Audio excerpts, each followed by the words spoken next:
নমস্কার, বাংলা সেরা গল্পে সবাইকে জানাই স্বাগত। শুরু করছি আজকের গল্প।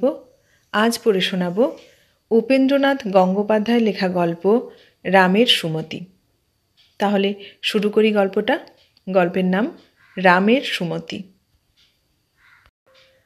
মহানিদ্রায় নিদ্রিত হবার কিছু পূর্বে পুত্রবধূ সুভদ্রার প্রতি ক্লান্ত চক্ষুর দৃষ্টি নিক্ষেপ করে দ্বিজেন মিত্র একান্তে বলেছিল, বৌমা, বরেনকে সহ্য করো। ঘাড় নেড়ে সুভদ্রা বলেছিল, নিশ্চয় করব বাবা। বরেন তখন ৮ বর্ষীয় স্বাধীন যুবক। বছর চারেক লেখাপড়ার সঙ্গে সমস্ত সম্পর্ক চুকিয়ে মাতব্বর বনে বসেছে। আর তার একমাত্র সহোদর জ্যেষ্ঠ হরেন্দ্রনাথ MA ও আইন পাশ করে বছর ৩ আলিপুরে ওকালতি করছে। অনিশ্চিত ওকালতি ব্যবসায়ের সুদুর্লভ ভাগ্যলক্ষ্মী এই অল্প সময়ের মধ্যেই হরেন্দ্রের প্রতি প্রসন্ন হতে আরম্ভ করেছেন। ৩ বৎসরে যে পসার সে জমিয়েছে, অনেকের ভাগ্যে সারা জীবনেও তেমন জমে না। চেতলা থেকে মাইল ১.৫ দক্ষিণে আতরপুরে হরেন্দ্রনাথদের বাস। যে সময়ের কথা বলছি, কলিকাতা নগর তখনও স্থাবরতার নিদ্রা হতে জাগ্রত হয়ে দেহ সম্প্রসারণের জন্য চতুর্দিকে দৃষ্টি সঞ্চালিত করতে আরম্ভ করেনি। সুতরাং পথঘাটের অভাবে যানবাহনের সুযোগ থেকে দূরে অবস্থিত ক্ষুদ্র নগণ্য আতরপুর গ্রাম তার নাম মাহাত্ম্য সত্ত্বেও পচা গোবরের দুর্গন্ধ, মশামাছির ভনভনানি, ভেকের মকমকানি আর শৃগালের প্রহর গণনার অপকৃষ্টতার মধ্যে তখনও জড়ীভূত।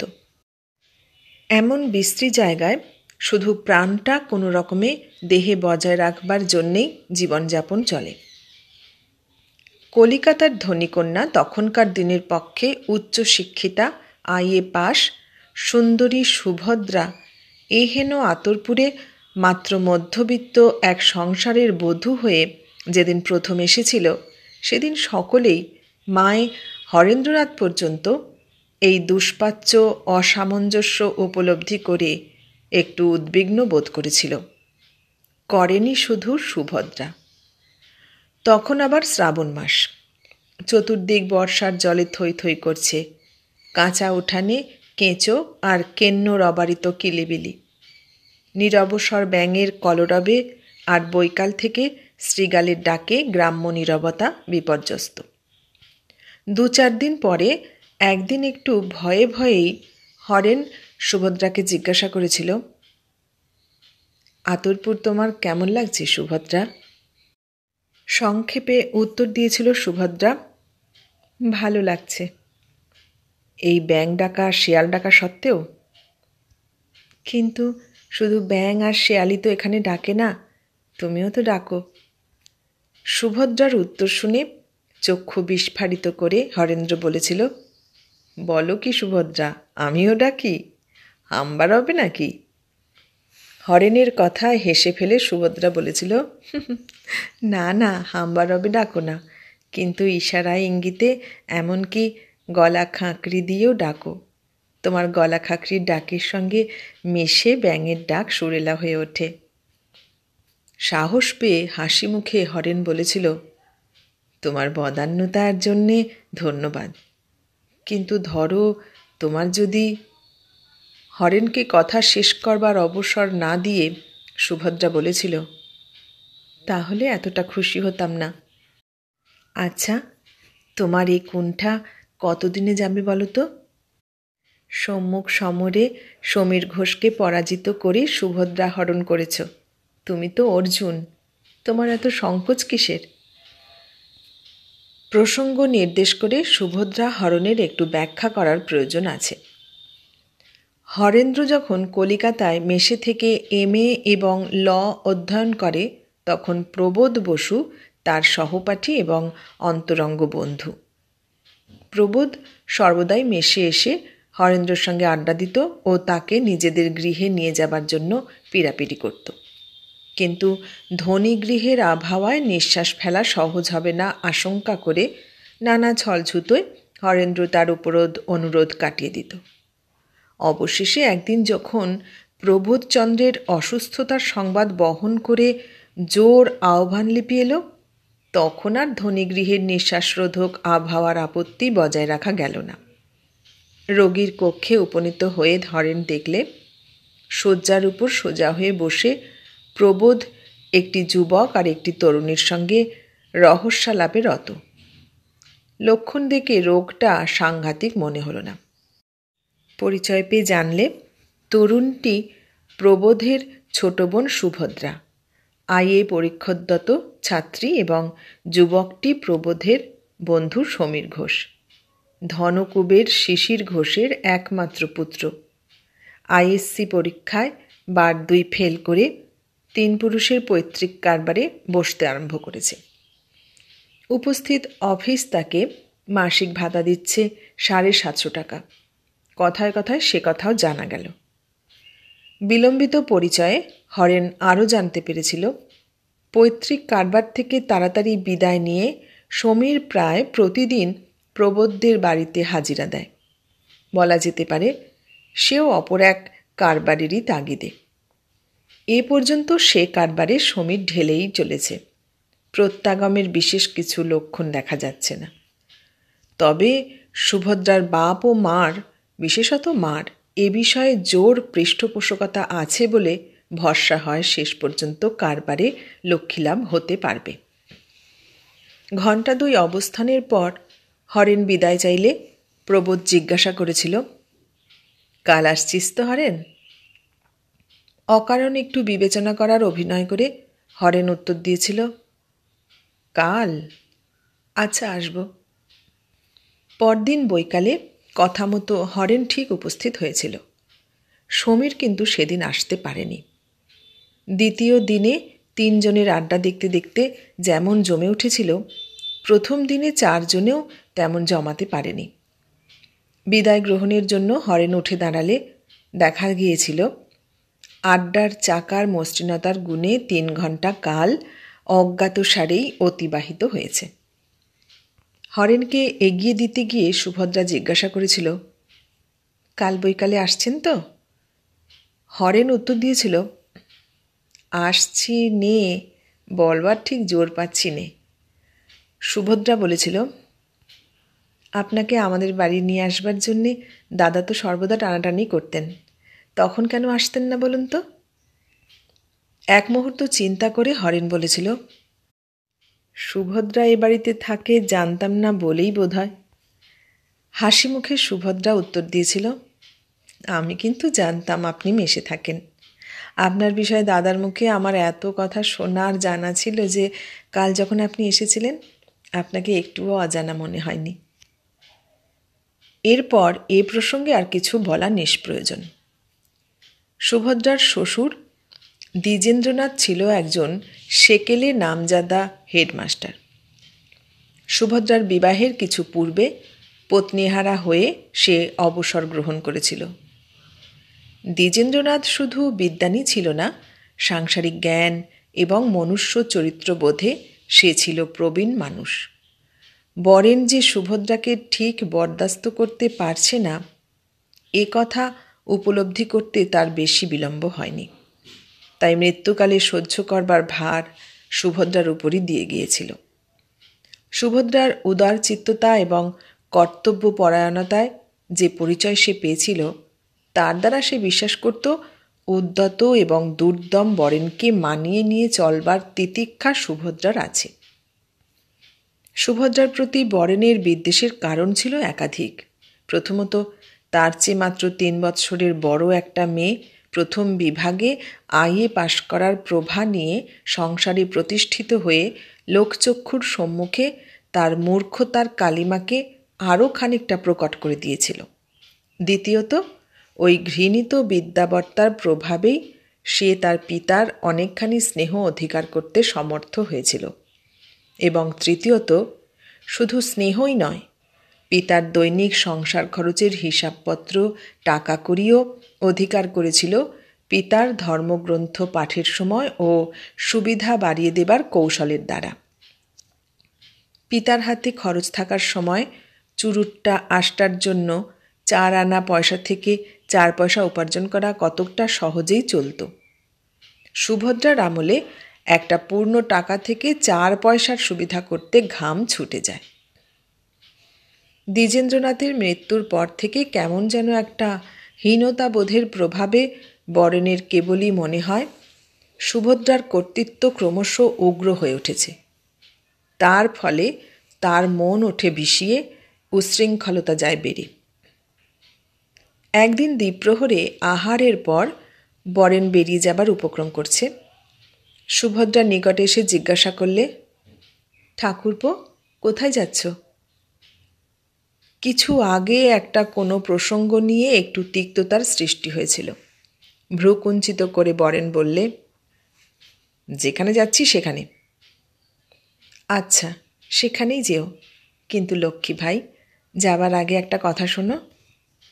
কথা না হুকুম? না, হুকুম নয়, কথাই। বুদ্ধির তো অভাব নেই তোমার। আচ্ছা, এই উদ্দেশ্যহীন জীবন ছেড়ে দিয়ে একটু লেখাপড়ায় মন দাও না। বরেন হেসে উঠল। লেখাপড়ায় মন দেবো? লেখাপড়া হবে আমার বলে তুমি বিশ্বাস করো? কেন হবে না? তোমার দাদার কেমন করে হয়েছে? দাদার কথা ছেড়ে দাও। দাদার মাথার ওপর বাপ মা ছিল, আমার কি আছে? কেন? তোমার দাদা আছেন, আমি আছি। লোকে কথায় বলে বড় ভাই বাপের মতো। বরেনের মুখে ক্রূর হাসি ফুটে উঠল। বললে, বড় ভাই বাপের মতো না হয় মানলাম, কিন্তু কিছু মনে করো না, সঙ্গে যে সৎমার মতো বড় ভাজও আছে। শান্ত কণ্ঠে সুভদ্রা বললে, পরীক্ষাই করে দেখো না একবার সৎমাকে। বোধহয় সৎমাকে খুব অসৎ বলে মনে হবে না। কখনো কখনো সৎমা আপন মার চেয়েও সৎ হয়। কোনো উত্তর না দিয়ে বরেন মুখ গোঁজ করে রইল। সুভদ্রা বললে, তোমাকে আমি স্কুলে ক্লাস 7 নাম লিখিয়ে পড়তে বলছি নে। তোমার দাদা ব্যস্ত মানুষ, সময় নেই। আমি তোমাকে যত্ন করে পড়াতে পারি ঠাকুরপো। তুমি পড়াবে? যদি পড়তেই হয় MA পাস কোনো লেখাপড়া জানা লোকের কাছে পড়ব। তুমি IA পাস মেয়ে ছেলে, তুমি কি পড়াবে? সুভদ্রার মনে পড়ে গেল রবীন্দ্রনাথের কাঁসার ঘটির অনুযোগ, কূপ তুমি কেন খুড়া হলে না সাগর। বললে, আমি তো সব সাবজেক্ট পড়াবো না তোমাকে, শুধু ইংরেজি, বাংলা আর সামান্য একটু অঙ্ক। আমার কাছে 1-8খানা বই শেষ করো, তারপর MA পাস মাস্টারের সন্ধান করা যাবে। কিন্তু এ লেখাপড়া শেখার ফল কি হবে শুনি? মোটা ভাত, মোটা কাপড় আর 15 টাকা মাস মাহিনের তোমাদের মোহরিগিরি তো? চকিত স্বরে সুভদ্রা জিজ্ঞাসা করলে, তোমাদের মোহরিগিরি মানে? বরেন বললে, আচ্ছা, তোমার স্বামীরই না হয় হলো। কিছু মনে করো না ঠাকুরপো, তোমার কথার উত্তরে একটা কথা জিজ্ঞাসা করি। আমার স্বামীকে বাদ দিয়ে এই মোটা ভাত, মোটা কাপড় আর মাসিক 15 টাকা মাইনে উপার্জন করবার মতো শক্তি তোমার আছে তো? আছে। এই বাড়ির অর্ধেকাংশ বিক্রি করে আমি ব্যবসা করতে পারি। এর বিরুদ্ধে অনেক কথা বলবার আছে, কিন্তু সেসব কথা উপস্থিত বাদ দিয়ে একটা কথা তোমাকে জিজ্ঞাসা করি। এই ভদ্রাসন বাড়ি, মায় জমি, বাগান, পুকুর সমস্ত 3000 টাকায় ছোট ঠাকুরঝির বিয়ের দেনায় বাঁধা আছে, তা জানো? সে টাকা দাদা শোধ করবে। সে টাকা দাদা শোধ করলে সমস্ত বাড়িটা দাদার হয়ে যাবে। অর্ধেক অংশ তোমার হতে হলে 1500 টাকা তোমাকে শোধ করতে হবে। বরেন খেঁকিয়ে উঠল, আইন দেখাচ্ছ আমাকে? তোমাদেরও আইন দেখাবার লোক আমার আছে। সুভদ্রা বললে, তাও জানি, মহা আইনজ্ঞ বিষ্টু হাজরা তোমার পরামর্শদাতা। সাবধান ঠাকুরপো, সর্বনেশের লোক ওই বিষ্টু হাজরা, গাছে তুলে দিয়ে মই কেড়ে নেবে। কি দরকার ভাই বিষ্টু হাজরার পরামর্শে? বাড়ির মধ্যে এমন একজন উদার হৃদয় আইনজ্ঞ থাকতে। চক্ষু কুঞ্চিত করে বরেন বললে, ও, তুমি বুঝি তাহলে আজ রং চড়িয়ে এসব কথা দাদাকে লাগাবে? সুভদ্রা হেসে ফেললে। এত কম বোঝো ঠাকুরপো? এটুকু বুদ্ধিও তোমার নেই? আমি যদি লাগাতাম তাহলে তোমাকে প্রতিদিনই কিছু না কিছু কৈফিয়ত দাদার কাছে দিতে হতো। একদিনও দিয়েছ কি? বরেন বললে, লাগাও তুমি, কিন্তু দাদা তোমার কথা বিশ্বাস করে না। খোকাকে দুধ খাওয়াবার সময় হলো, আমি চললাম ঠাকুরপো, বলে সুভদ্রা প্রস্থান করলে। 2-4 দিন অন্তর এই রকম একটা না একটা খিটিমিটি চলতেই লাগলো। মাস 3 পরের কথা, ছুটির দিন, সন্ধ্যার পর হরেন বেরিয়ে বাড়ি ফিরছে। বিষ্ণু হাজরা তার বাড়ির দাওয়ায় বসে তামাক খাচ্ছিল। হরেনকে দেখতে পেয়ে তাড়াতাড়ি নেমে এসে বললে, হরেন, তোমার সঙ্গে একটা কথা ছিল বাবা। বিষ্ণু হাজরা যে তার বিরুদ্ধে বরেনকে উত্তপ্ত করার সৎকার্যে আত্মনিয়োগ করছে সে কথা হরেনের অবিদিত ছিল না। নীরস অনুৎসুক কণ্ঠে বলল, কি কথা? একটু দাওয়ায় গিয়ে বসবে? আগে না, দাঁড়িয়ে দাঁড়িয়েই শুনি। এদিক ওদিক তাকিয়ে দেখে অকারণ কণ্ঠস্বর খানিকটা নিচু করে নিয়ে বিষ্ণু হাজরা বললে, ছোঁড়াটার যা হয় একটা গতি করো বাবা। রুক্ষ কণ্ঠে হরেন বললে, ছোঁড়াটাকে? তোমার ভাই বরেনের কথা বলছি। তা ছোঁড়া বলছেন কেন? এই বেমক্কা অসুবিধাজনক প্রশ্নে একটু বিব্রত হয়ে এক মুহূর্ত নির্বাক থেকে বিষ্ণুচরণ বললে, আমার কাছে এসে কান্নাকাটি করে, মায়া হয় ওর উপর, তাই বলছি। দেখুন, আপনার মায়া হয় কিন্তু আমার হয় না, সুতরাং আপনি ওর গতি করুন। প্রস্তাব শুনে চকিত কণ্ঠে বিষ্ণুচরণ বললে, আমি আমি কি গতি করব? সহজ সুরে হরেন বললে, কেন? পার্টিশন স্যুট আর অ্যাকাউন্ট স্যুট দায়ের করা থেকে আরম্ভ করে সম্পত্তি আর টাকা পাইয়ে দেওয়া পর্যন্ত সব। শুনুন হাজরামশাই, একটা স্পষ্ট কথা আপনাকে বলি। আতরপুর থেকে আলিপুরে ওকালতি করা খুবই কষ্টকর ব্যাপার। মাঝে মাঝে মনে করি ভবানীপুরে কিংবা কালীঘাটে বাসা ভাড়া নিয়ে উঠে যাই। শুধু গ্রামটার প্রতি মায়াবশত পারি নে, কিন্তু আর নয়। কালই আমি ভবানীপুরের দিকে বাড়ি ভাড়া নেবার ব্যবস্থা করছি। বাসা পেলেই বরেনকে এখানকার বাড়ি ঘরদোর বাগান জমিজমা সব ছেড়ে দিয়ে মাস 2 খরচা দিয়ে আর আপনাকে ওর মুরব্বী হবার পরিপূর্ণ সুযোগ দান করে সপরিবারে আমি চলে যাব। বিষ্ণুচরণ খ্যাঁক করে উঠল, আমি ওর মুরব্বী হতে যাব কেন? আপনার ওর প্রতি মায়া পড়েছে আর আপনি ওর গতি করবেন বলে। কিন্তু আমিও তোমাকে বলছি। বিষ্ণুচরণকে কথা শেষ করতে না দিয়ে হরেন বললে, আগে আমাকে কথা শেষ করতে দিন। 2 মাস পরে যখন দেখবে শ্যাম ভবানীপুরে সরে পড়েছে আর কুল রাখবার কোনো ব্যবস্থাই আপনি করছেন না, তখন সাংঘাতিকভাবে ও আপনার উপর চড়াও হবে। একটা হিত কথা শুনবেন হাজরামশাই? কোনো উত্তর না দিয়ে বিষ্ণু হাজরা তীক্ষ্ণ নেত্রে হরেনের প্রতি তাকিয়ে রইল। আমাদের আতরপুরের সম্পত্তি এখন ঝাঁঝরা মৌচা। 1 ফোঁটা মধু এ থেকে নিংড়ে বার করবার উপায় নেই। কর্কশ কণ্ঠে বিষ্ণু বললে, কেন? কানায় কানায় দেনায় ভরা। তুমি সম্পত্তি দেনা থেকে মুক্ত করনি কেন? সেটা একান্তভাবে আমার খুশি বলে। কিন্তু বাবা, শহরে নিজের স্ত্রীর নামে জমি কিনছ আর এদিকে নাবালক ভাইয়ের সম্পত্তি দেনায় ডুবিয়ে রেখেছ, এ খুশি তো ভালো খুশি নয়, আর এ কাজও পাকা কাজ নয়। আইনের উপদেশ আমি আপনার কাছ থেকে পরে নেব। আপাতত একটা কথা বলি। ধর্মগ্রন্থ পড়বেন? কিছু বই পাঠিয়ে দেব? রামায়ণ, মহাভারত, গীতা? ফোঁস করে উঠল বিষ্ণু, তুমি আমাকে অপমান করছো হরেন? এ কথা আপনি ঠিকই বলেছেন। ধর্মগ্রন্থ পড়বার অনুরোধ করলে আপনাকে অপমান করাই হয়, বলে হরেন দ্রুত পদে প্রস্থান করলে। গৃহে পৌঁছে একটু উত্তেজিতভাবেই সে সুভদ্রাকে বললে, না সুভদ্রা, আর এখানে আমাদের থাকা চলবে না। কালই আমি ভবানীপুরে কিংবা কালীঘাটে বাসা দেখে দেবার জন্য বন্ধুদের অনুরোধ করে আসব। ঈষৎ চিন্তিত হয়ে সুভদ্রা বললে, কেন, আবার কি হলো? পথে বিষ্ণু হাজরার সঙ্গে যা ঘটেছিল আনুপূর্বিক সকল কথা বলে হরেন বললে, না, এ অসহ্য হয়েছে, এ দূষিত হাওয়া ছেড়ে যেতেই হবে। কিন্তু তাই বলে ঠাকুরপোকে এখানে ফেলে রেখে? তোমার ঠাকুরপোর অশিষ্টতাও ক্রমশ অসহ্য হয়েছে, ওর একটু শিক্ষা হওয়া দরকার। ওকে দূরে রাখলে শিক্ষা হবে না, কাছে রাখলেই হয়তো হতে পারবে।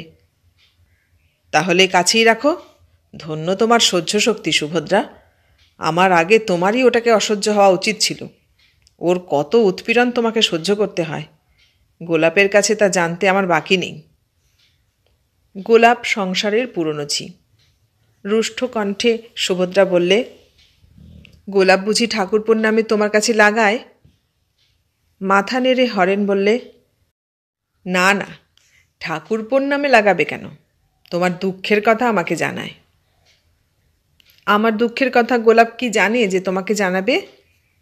হাসি মুখে হরেন বললে, সে কথা সত্যি, আমি যখন জানি নে গোলাপ কী করে তা জানবে? সে কথার কোনো উত্তর না দিয়ে সুভদ্রা বললে, বাবার এত সাধের পুকুর, ভদ্রাসন, বাগান এ আমি সহজে ছেড়ে যাব না। বাবার মৃত্যুর 1 বছরের মধ্যে তো কোনো বিষ্ণু হাজরার জন্যেই নয়। তাছাড়া যে চমৎকারভাবে বিষ্ণু হাজরার জ্ঞান চক্ষু তুমি আজ খুলে দিয়েছ, এই পথও নিশ্চয়ই ছেড়ে দেবে। সুভদ্রার এই ভবিষ্যৎবাণী মিথ্যা হয়নি। বিষ্ণু হাজরার কোনো ক্রিয়াশীলতার কথা আর শোনা যায় না, এমনকি বরেনের মুখেও নয়। বিষ্ণু হাজরার জটিলতা শেষ হলেও বরেনের মতিগতির বিশেষ পরিবর্তন দেখা গেল না।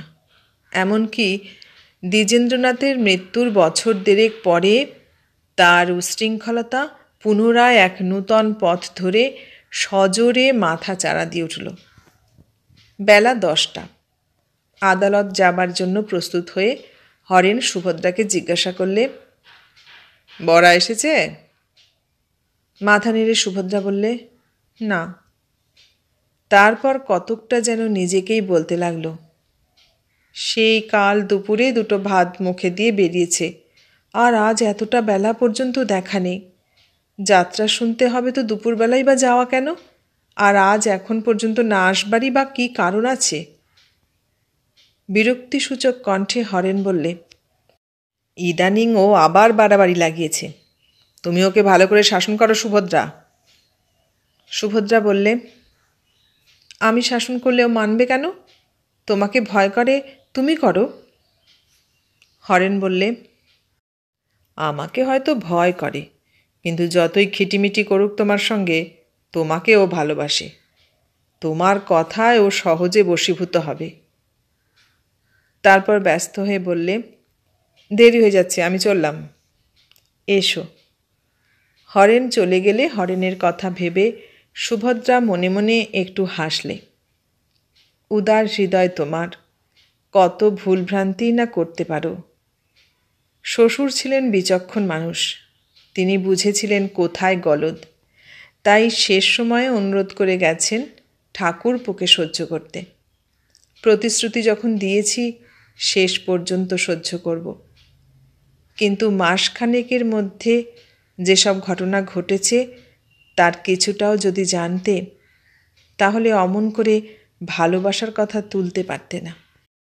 হরেন প্রস্থান করার মিনিট 5 মধ্যে বাড়ির ভিতরে বরেনের কর্কশ কণ্ঠস্বর শোনা গেল, গোলাপ, তেল দে। বোধহয় হরেনের বেরিয়ে যাওয়ার অপেক্ষায় কাছেই কোথাও গা ঢাকা দিয়েছিল। বরেনের কাছে উপস্থিত হয়ে সুভদ্রা বললে, এ কী কাণ্ড ঠাকুরপো, কাল দুপুরে গেছো আর আজ 10টা বেলায় ফিরলে? বরেন বললে, কাণ্ড আবার কি হলো শুনি? যাত্রা শেষ হবার পর চাটা খেয়ে তারপর আসছি। বেলা থেকে আদরপুর পথটাই কি কম? এ কথার উত্তর দেওয়া হলো না। হঠাৎ বরেনের মুখ ভালো করে লক্ষ্য করে চকিত কণ্ঠে সুভদ্রা বললে, এ কি ঠাকুরপো, যাত্রায় তুমি সেজেছিলে নাকি? কি করে জানলে? ঠোঁটে লাল রং লেগে রয়েছে আর কানের পাশে পাউডারের ছোপ। ছি ছি, তুমি যাত্রায় সেজে এলে ঠাকুরপো? কাপড়ের খুঁট দিয়ে ওষ্ঠাধর ঘষে দেখে রুক্ষ স্বরে বরেন বললে, ছি ছি কীরকম? সেজে এসেছি বটে, কিন্তু তা বলে হনুমান সাজিনি। দস্তুর মতো রাম সেজে এসেছি, অযোধ্যাপতি দশরথের তনয় রাম। তিক্ত বিদ্রুপাত্মক কণ্ঠে সুভদ্রা বললে, রাম সাজলেও আসলে তুমি হনুমানই সেজে এসেছ। এত বড় সম্ভ্রান্ত বংশের সন্তান হয়ে তুমি নিজের মুখে এতটা কালি মাখালে? কালি মাখালে মানে? বরেনের মুখের উপর স্থির দৃষ্টি স্থাপিত করে সুভদ্রা বললে, মাখালে বই কি? বাবা অত বড় নামজাদা হেডমাস্টার ছিলেন, তোমার দাদা MA BL পাশ করে বড় উকিল হয়ে উঠছেন, আর আর তুমি কি না একটা পেশাদার যাত্রার দলে পাঠ করে এলে? দৃঢ় স্বরে বরেন বললে, শুধু পাঠ করেই আসিনি, পথ করেও এসেছি। বরেনের মুখের মধ্যে একটা হিংস্র উল্লাসের চাপা হাসি। সুভদ্রা জিজ্ঞাসা করলে, কিসের পথ করে এলে? তোমার সংসার থেকে বেরিয়ে পড়বার পথ। পরশু বিকেল থেকে যাত্রা দলের রামের কলেরার মতো হওয়ায় ওরা ভারী বিপদে পড়ে গিয়েছিল। কাকে রাম করবে ভেবে পায় না, সকলেরই হনুমান সাজাবার মতো চেহারা। আমি বললাম আমি সাজব। আমাকে দেখে বললে, চেহারায় মানাবে বটে, কিন্তু কাল রাত 8টায় যাত্রা আরম্ভ, এত অল্প সময়ে তৈরি হতে পারবে কি? বললাম, আলবাত পারব। 2 দিন 4 ঘন্টা আর 4 ঘন্টা, মোট 8 ঘন্টা রিহার্সাল দিয়ে হিরোর পার্টে কাল যা অভিনয় করেছি, ধন্যি ধন্যি পড়ে গেছে। সোজা দলে অভিনয় করিনি, শশাঙ্ক অধিকারীর দল। শশাঙ্ক অধিকারী বলেছে, আমি যদি ওর দলে ভর্তি হই 30 টাকা মাইনে দেবে, আর ওর মেয়েকে যদি বিয়ে করি 1.5 আনার বখরা দায় করবে। পথ করে আসিনি। তোমার সংসারে থাকলে তোমার বাজার সরকার হয়ে তোমার ছেলে মেয়েদের কাঁধে পিঠে করে মানুষ করে জীবন কাটাতে হবে তো। সুভদ্রা বললে, না তা হবে না, কিন্তু তাই যদি হয় তাও তোমার যাত্রা দলের রামচন্দ্রের চেয়ে ভালো। তোমার মঙ্গল যদি কোথাও থাকে, এই সংসারেই তা আছে। আমাকে বিশ্বাস করো ঠাকুরপো, আমি তোমাকে ভালোবাসি। তুমি আমাকে ভালোবাসো? হা হা করে হেসে উঠে বরেন বললে, তোমার যেমন ভালোবাসা মুসলমানের মুরগি পোষা। তোমার ভালোবাসার কথা আমি 1 বিন্দু বিশ্বাস করিনি। তারপর হঠাৎ চিৎকার করে উঠল, গোলাপ, তেল দে। অন্তরাল থেকে গোলাপ বললে, তেল, গামছা, কাপড় সব রেখেছি। সুভদ্রা বললে, আমিও 1 বিন্দু বিশ্বাস করি নে ঠাকুরপো তোমার দাদার কথা। আজ এইমাত্র কাছারি যাওয়ার আগে তিনি একটা ভারী অদ্ভুত কথা বলছিলেন তুমি নাকি আমাকে ভালোবাসো। শুনে আমি মনে মনে হেসে বাঁচি নে। যে আমাকে সৎমা মনে করে, যে মনে করে আমি তাকে মুহুরি বানাবার চেষ্টায় আছি, শোনো কথা, সে আমাকে ভালোবাসে। সে তো অহরহ আমার মৃত্যু কামনা করে। আমি মারা গেলে মুখে 1 গাল পান ঠুসে যে আমাকে খাটে তুলে পুড়িয়ে এসে বলবে, আপদ বিদেয় হলো। তোমার দাদা বলেন সে আমাকে ভালোবাসে। সহসা ঝরঝর করে একরাশ জল সুভদ্রার 2 চক্ষু থেকে বৃষ্টিধারার মতো ঝরে পড়ল। তাড়াতাড়ি আঁচলে চোখ মুছে অপ্রতিভভাবে সে বললে, তুমি কিছু মনে করো না ঠাকুরপো, এ চোখের জল তোমার কোনো কথার জন্যে নয়, এ তোমার দাদার কথার জন্যে। কি অদ্ভুত কথাই না বলে গেলেন তিনি। যাও তুমি স্নান করো গে। ধীরে ধীরে সুভদ্রা অন্যদিকে চলে গেল। বেলা তখন 2টো। একটি ছেলে আর একটি মেয়েকে নিয়ে সুভদ্রা তার ঘরে শুয়ে আছে। দরজায় ধাক্কা পড়ল। তাড়াতাড়ি উঠে দোর খুলে সুভদ্রা দেখে বরেন দাঁড়িয়ে আছে। কি ঠাকুরপো? বরেন বললে, বেহালায় চললাম, ওদের সঙ্গে ব্যবস্থা যদি হয়ে যায় মাস 4-5 না আসতেও পারি। ওর সঙ্গে দেখা করে যাবে না? না, তুমিই বলে দিও। সুভদ্রা বললে, এই যে তোমার অন্যায় আচরণ, অকারণে আমাদের ছেড়ে চলে যাওয়া, এও আমি সহ্য করব, কারণ বাবা তোমাকে সহ্য করবার আদেশ দিয়ে গেছেন আমাকে। চকিত কণ্ঠে বরেন বললে, বাবা তোমাকে আদেশ দিয়ে গেছেন? কবে? শেষ দিনে। এক মুহূর্ত চুপ করে থেকে বরেন বললে, বাবা তাহলে তোমাকে চিনতে পেরেছিলেন? হ্যাঁ, পেরেছিলেন। একটু মিষ্টি আর জল খেয়ে যাও ঠাকুরপো। মাথা নেড়ে বরেন বললে, না, খাবার এখন আর কোনো দরকার নেই, বলে গমনোদ্যত হলো। তাড়াতাড়ি এগিয়ে গিয়ে খপ করে বরেনের একটা হাত ধরে ফেলে সুভদ্রা বললে, লক্ষ্মী ভাই, একটা কথা আমার রাখো, একটু মিষ্টি আর জল খেয়ে যাও। দাও দাও। একটা রেকাবে 4টে সন্দেশ আর 1 গ্লাস ঠান্ডা জল নিয়ে এসে সুভদ্রা বরেনের সামনে রাখলে। একটা সন্দেশ তুলে নিয়ে খেয়ে জলটা ঢকঢক করে পান করে বরেন বেরিয়ে গেল। বেলা 4টে বেজে গেছে। আর অলস হয়ে বসে থাকা চলে না। বিষণ্ণ গভীর মন নিয়ে হাতের গোটা 2 কাজ সেরে সুভদ্রা পুকুরে যাবে, এমন সময় কানে প্রবেশ করল, বৌদি। সুরের নূতনত্বে চমকিত হয়ে চেয়ে দেখে সুভদ্রা বললে, কি ঠাকুরপো? বরেনের মুখে লজ্জা ও হাসির একটা স্তিমিত রসায়ন। ফিরে এলাম বেহালার অর্ধেক পথ থেকে। কেন? রামচন্দ্রের পাঠ আর করব না, এবার থেকে করব লক্ষণের পাঠ। ওদেরই দলে? ব্যগ্রকণ্ঠে বরেন বললে, না না, শশাঙ্ক অধিকারের দলে নিশ্চয়ই আর নয়, এবার তোমাদের দলে। তার মানে? তার মানে দাদা হবে রামচন্দ্র, তুমি হবে সীতা, আমি লক্ষণ, আর আমাদের এই সংসার হবে অযোধ্যা নগর। সুভদ্রার মুখ উল্লসিত হয়ে উঠল। সত্যি? সত্যি। আচ্ছা বৌদি, তুমি লেখাপড়া জানা, পাশ করা শক্ত মেয়ে, তুমি বকবে, ঝকবে, তর্ক করবে, তখন তুমি অমন করে কাঁদলে কেন বলো দেখি? বেহালার পথে যেতে যেতে যতবার তোমার কথা মনে পড়ে দেখি তুমি কাঁদছ। আবার আবার আবার সেই কাণ্ড? না, আজ তুমি কেঁদেই মাত করলে দেখছি। আকাশে মাঝে মাঝে রৌদ্রবৃষ্টির একত্র খেলা দেখা যায়। সুভদ্রার মুখের মধ্যেও অশ্রুহাসির সেই একত্র খেলা।